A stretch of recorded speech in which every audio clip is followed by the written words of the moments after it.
ایک اور کوشچن پوچھیں اپنے آپ سے بفور وی انٹر 10 پوائنٹس کہ ڈو وی ورشپ اللہ سبحانہ تعالیٰ اور ڈو وی ورشپ رمضان؟ ہم لوگ نا انفارچونیٹلی رمضان کی بات کرتے ہیں.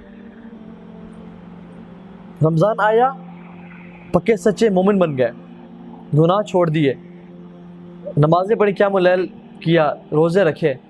رمضان چلا گیا، ہم واپس پلٹ گئے. جو بندہ اللہ کی عبادت کرتا ہے رمضان میں، جو بندہ ایک رب کو مانتا ہے اور ایک رب کی عبادت کرتا ہے، وہ رب تو باقی 11 مہینے میں بھی وہی ہے نا. وہ رب تو باقی 11 مہینے میں بھی رزق دیتا ہے، آنکھیں دی ہوئی ہیں، ٹانگیں دی ہوئی ہیں چلنے کے لیے. تو وہ اپنے رب کو پھر چھوڑتا نہیں ہے، وہ رب کو ساتھ کنسسٹنٹلی اس کا رہتا ہے. لیکن جو شخص رمضان کی بات کرتا ہے نا، وہ صرف رمضان میں ہی بات کرتا ہے، پھر سارا سال جو ہے نا پیچھے ہو جاتا ہے. کتنا اچھا لگتا ہے کہ ہم لوگوں سے ملتے ہیں، نئے لوگ آتے ہیں، یار مسجد بھری ہوتی ہے، گھروں سے لوگ نکل کے فجر کی نماز ایسی لگتی ہے جیسے جمعے کی نماز ہو رہی ہے، اور اسے کتنا مزہ آتا ہے ملاقات کرنے کا. السلام علیکم، کیسے ہیں آپ، خیریت سے ہیں، ٹھیک ٹھاک ہیں.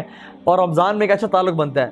اور جب رمضان ختم ہوتا ہے تو بندہ کہتا ہے ٹھیک ہے جی، انشاءاللہ آپ سے اگلے سال ملاقات ہوگی، پھر سی یو نیکسٹ ایئر، کیونکہ آپ باقی سال تو آتے نہیں ہیں. So these guys don't worship Allah subhanahu wa ta'ala. These guys worship Ramadan. Subhanallah. اللہ مستعان. اللہ تعالیٰ ہمیں ایسے لوگوں میں سے بنائے جو کہ ہم سارا سال اللہ کی بات کریں، کیونکہ وہ رب ہمیں سارا سال رزق دیتا ہے، سارا سال نعمتیں دیتا ہے. تو ہم پھر ایسے کیوں بنیں گے سبحان اللہ صرف جمعے کے جمعے مسجد جائیں؟ کیا اللہ تعالیٰ روٹی صرف جمعے کی دیتا ہے؟ کیا اللہ سانس صرف جمعے کو دیتا ہے؟ کیا اللہ تعالیٰ کپڑے، پڑھائی، نعمت، اولاد، ماں باپ صرف جمعے کو دیتا ہے، باقی سارا ہفتہ روک کے رکھتا ہے؟ تو why do we go to مسجد ایوری جمعہ prayers? Why not 5 times a day؟ یہ چیزیں ریئلائز کرنے والی ہیں. اسی طرح سے رمضان ایک تحفہ ہے، بہت بڑا تحفہ اللہ کی طرف سے ہے،